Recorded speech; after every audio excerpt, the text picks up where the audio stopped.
So I've been running my agency for around 7 months now, and honestly, I made a lot of mistakes. So I started to think, if I could start all over, what would I do differently? And I figured I might as well make a video about it and basically everything I would do step by step, piece by piece. So let's get into it. So going back to the mistakes I made. Again, I made a lot, like bad service selection, bad offers, bad outreach, bad promises, just everything you can think of, I did it. And on top of that, at this point, I've actually lost a handful of clients, and honestly, I feel like no other way to put it. And my business is also kind of a mess, and yeah, everything is kind of all over the place at the moment. And the worst part about all this is that I'm only paying for these mistakes around 2 to 3 months after I committed them, which is, after I quit my job, which is very no bueno. But of course, being the invincible main character that I am, I decided that I'm just gonna find a way to figure it all out somehow. Now, despite my life being a fucking mess, there are some really good things that I got out of this, and that is I learned a lot of valuable lessons that I can not only implement in my own business, but that I can share with you guys. So if I were to start over, what would I do differently? So let's start with service delivery. This is probably the biggest mistake I made, and so this is going to be the biggest chunk of the video, and I'm sure a lot of you are interested in service delivery, so listen up. So first of all, I had no idea how to pick a service. I just wanted to pick something that wasn't Facebook ads because I thought that would help me stand out, which it did, and it did get me a lot more appointments. But it turns out that the service and the niche that I picked were one of the hardest ones to get results for, and honestly, I was not ready for it. And by the way, the service and niche I'm talking about is YouTube ads for info products and coaches. So not only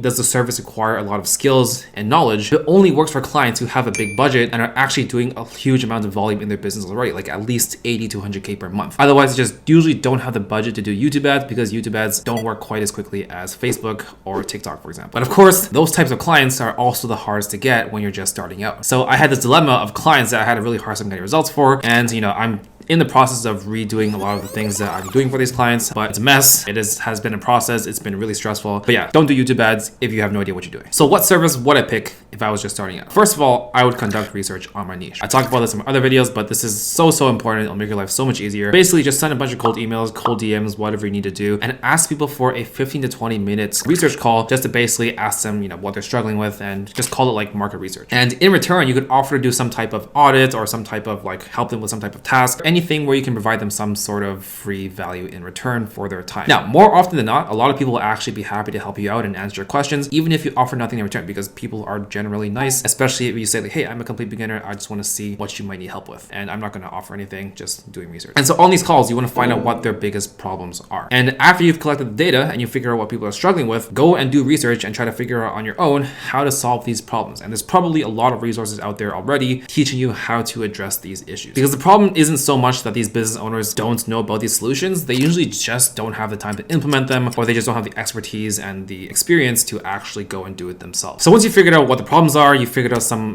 possible solutions that you can actually try to use on your own or try to implement for these people, then go and try to base your service around that solution. And one really cool thing about doing research calls is that a lot of these people might actually even turn into clients. Like, you actually don't even have to offer your service to them. A lot of the time people will ask oh, what are you doing? You can just say, oh, I'm just trying to find people that need help and see if I can offer help to them. And at the end of the call, you can just be like, hey, would you be interested if I tried to help you solve this problem for free? And a lot of the time people actually say yes. When I was doing outreach on my own, I was telling people yeah, I actually run this agency that does this service, but I don't want to sell you or anything. I was just doing research for my own purposes. And a lot of the time I actually got a lot of interest in my service, and these people were willing to actually see whether I could actually help them with their problem. And because I kind of offered a little bit of goodwill, I said, hey, I can give you some marketing advice, I can give you some tips here and there. And people were very cool with it. They're very friendly. And so don't be surprised if people actually are interested in working with you at the end of these calls. So what are some other criteria you should look out for when picking a service? So first of all, kind of alluding to my issue earlier, is you should try to look for a service that works for pretty much anyone in the industry at all levels, right? Especially for the lower to mid-tier type of clients, not just the people that are already killing it and could basically get anyone to make money for them because they already have all the systems in place. And that's because, again, it's going to be very hard for you to close these high-ticket clients if you don't have any experience and you're just kind of like this rat, right?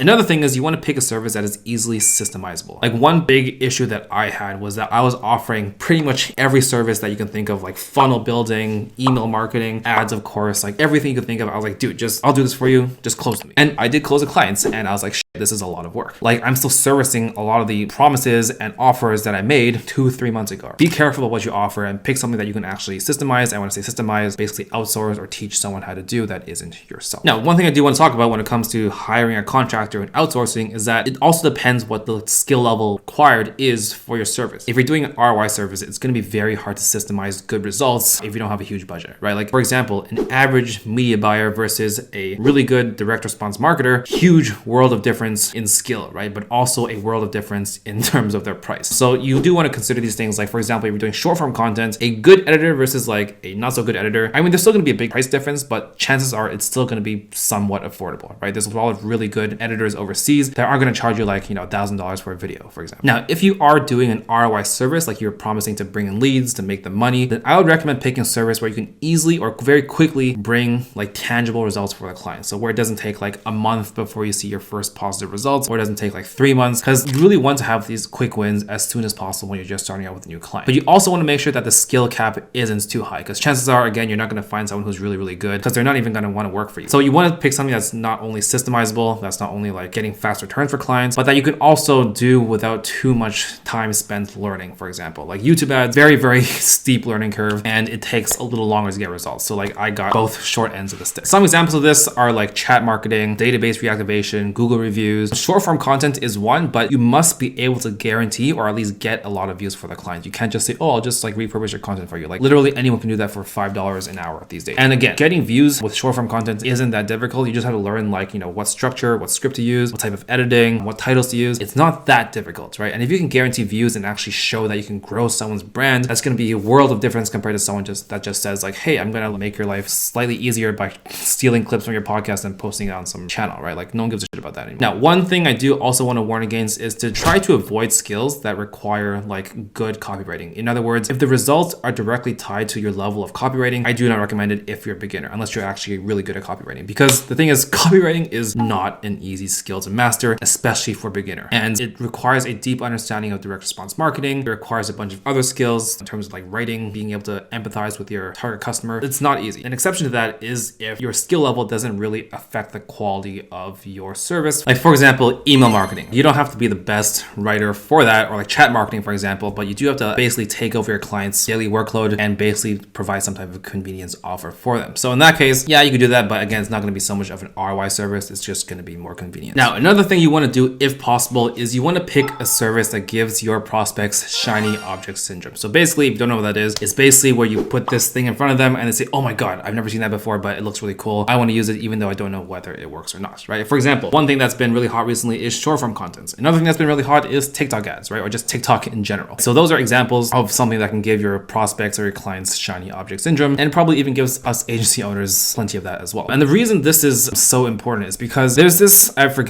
analogy, I forget who I heard it from. It's some common famous business analogy, but I think I heard it from like Alex Ramosi or something. But basically it goes like this. The vehicle that you choose to carry you to your journey destination of success is much more important than the driver. Like you could be the best driver in the world, but if you're like riding a tricycle, you're not going to move that fast, right? Or you might not even get to your destination. But if you're an idiot driving a Ferrari, I mean, you might crash, but like you'll go pretty fast, pretty far in a short amount of time. So like another example is like me, right? Like I studied accounting and finance in school, and most people in my program either went the accounting route or the finance route, right? Obviously finance makes more money, but it does require more work, more hours. But if you want to make more money, if you want like more prestige, more status, you go the finance route. And the thing is, for the guy like me who went down the accounting route, no matter how hard I work, no matter how much like I do all this extra stuff to try to improve my career, I'm probably never going to make more than the guy who's in finance. And that's not necessarily because I'm dumber or because I'm less hardworking. They just picked a better vehicle. And so you want to pick a vehicle that makes your life easier. For me, YouTube ads actually made it easier to get clients, but it was not the easiest to deliver on because it requires a lot of stuff, and it also requires more high-ticket clients again. And the final thing I want to warn against is don't offer high value but like one-time services like funnel building, website design, or like, I don't know, launching an NFT project unless you're really good at it, because it's probably not going to be worth it for you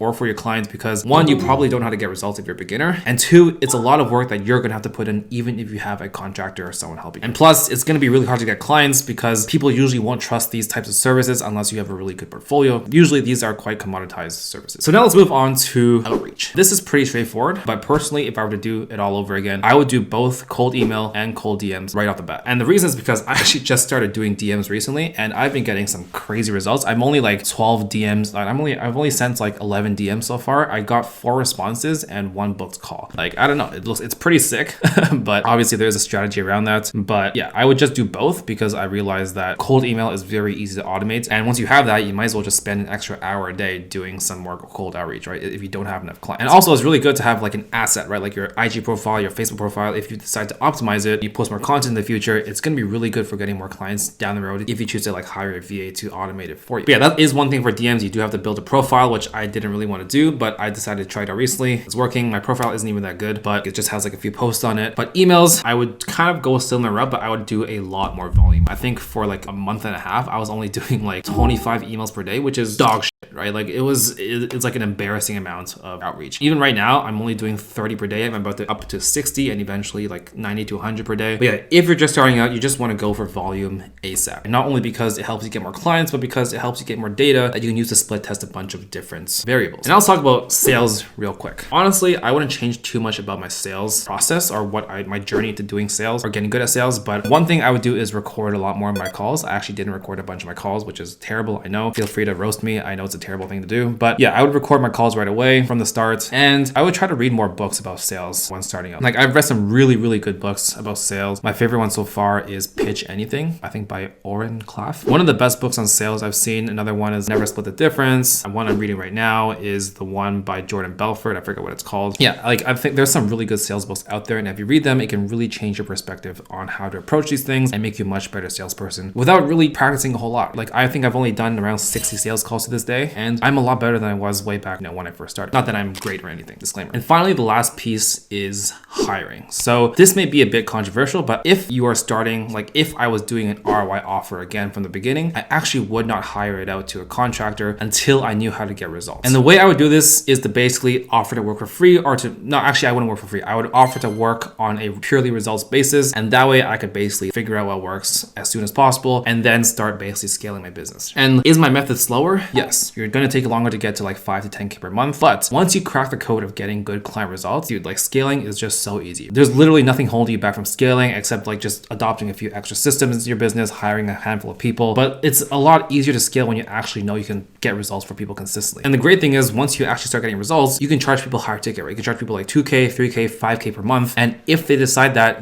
they don't want to pay that much, you can resort back to something like a pay on results basis and just charge more, like charge a bigger profit share or charge more per lead, for example. And that way you can prove yourself. And then if they want to switch to something that's cheaper because you're getting them great results, then you can charge like, 35K per month. So yeah, that's how I would approach it. I know most people aren't going to do it because everyone wants to hit 10K per month as soon as possible. But again, this is pretty much what I would do if I was starting my agency over. I'm actually already implementing a lot of these things I just talked about as we speak. And I will probably report to you guys how that goes in the next month or so. But yeah, hopefully this helps some of you guys just starting out, and see you in the next video. Peace.